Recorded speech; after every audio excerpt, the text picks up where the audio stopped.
Welcome to our video series on how to set up and use the password manager, KeePassXC. In this video we will show you how to create a folder structure within your password database.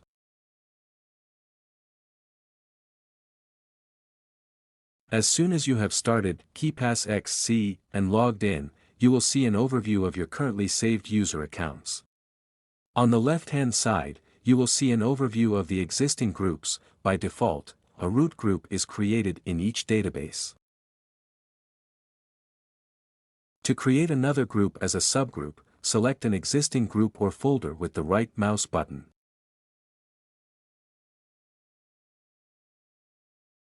In the context menu, you can create a subgroup by selecting New Group. This is then added directly to the selected group.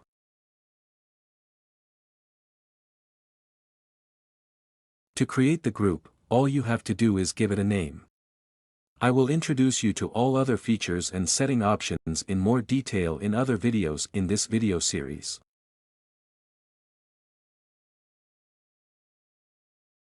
Then click on OK to create and save the group.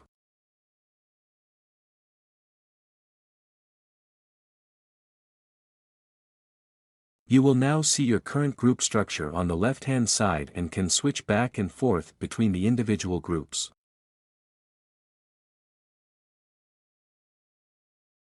You can now take your created accounts and move them to another group.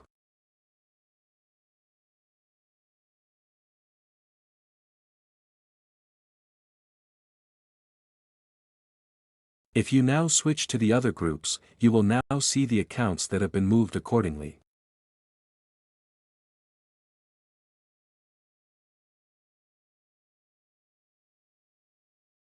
You now know how to create a group structure in KeePassXC and manage your database. If you find this guide helpful, don't forget to subscribe to our channel for more useful tips and guides. Thank you for watching.